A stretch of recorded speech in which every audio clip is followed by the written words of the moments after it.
സ്തുതിയായിരിക്കട്ടെ. ഇന്ന് December 23, Saint John of Kanty. 1397 പോളണ്ടിലെ കാൻഡി എന്ന പട്ടണത്തിലാണ് വിശുദ്ധന്റെ ജനനം. അദ്ദേഹം ദൈവശാസ്ത്രത്തിൽ പണ്ഡിതനായിരുന്നു.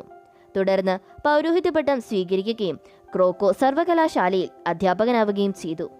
വിശുദ്ധ സ്ഥലങ്ങളായ പാലസ്തീൻ, റോം എന്നിവിടങ്ങളിൽ നഗ്നപാതനായി സന്ദർശിക്കുകയുണ്ടായി. ഒരു ദിവസം കുറെ മോഷ്ടാക്കൾ അദ്ദേഹത്തിനുണ്ടായിരുന്നതെല്ലാം കവർച്ച ചെയ്തു. ഇനിയും എന്തെങ്കിലും കൈവശമുണ്ടോ എന്ന് ചോദിക്കുകയും ഇല്ല എന്ന് കേട്ടപ്പോൾ മോഷ്ടാക്കൾ പിൻവാങ്ങുകയും ചെയ്തു. അവർ പോയ ശേഷം തന്റെ ലോഹിയുടെ പോക്കറ്റിൽ കൈട്ടു നോക്കിയപ്പോൾ കുറച്ച് സ്വർണ്ണ നാണയങ്ങൾ അതിനോട് തുന്നിപ്പിടിപ്പിച്ചിരിക്കുന്നത് കണ്ടു. ആ മോഷ്ടാക്കളുടെ പുറകെ ചെന്ന് ആ സ്വർണ്ണ നാണയങ്ങൾ അവർക്ക് കൊടുത്തു. സ്തംഭരായ അവർ മോഷ്ടിച്ചതെല്ലാം തിരികെ ഏൽപ്പിച്ചു. തന്നെയും തന്റെ ഭവനത്തിലുള്ളവരെയും സംരക്ഷിക്കുന്നതിനായി വിശുദ്ധൻ തന്റെ മുറിയുടെ ഭിത്തികളിൽ ലാറ്റിൻ ഭാഷയിൽ ഇപ്രകാരം എഴുതിയിരുന്നു: കുഴപ്പങ്ങൾക്ക് കാരണമാവാതെയും മറ്റുള്ളവരെ അപകീർത്തിപ്പെടുത്താതിരിക്കുവാനും ശ്രദ്ധിക്കുക. തെറ്റ് ചെയ്താൽ അതിനെ ശരിയാക്കുവാൻ വളരെ പ്രയാസകരമാണ്.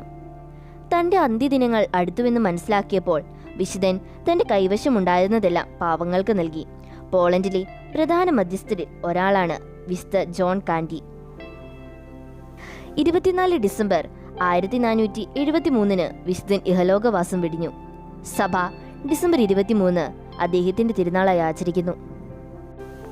വിശുദ്ധ ജോണിനെ പോലെ നമ്മെക്കൊണ്ടാവും വിധം ദരിദ്രരെ സഹായിക്കുവാൻ നമുക്ക് പരിശ്രമിക്കാം. ദൈവം നമ്മെ എല്ലാവരെയും സമൃദ്ധമായി അനുഗ്രഹിക്കട്ടെ.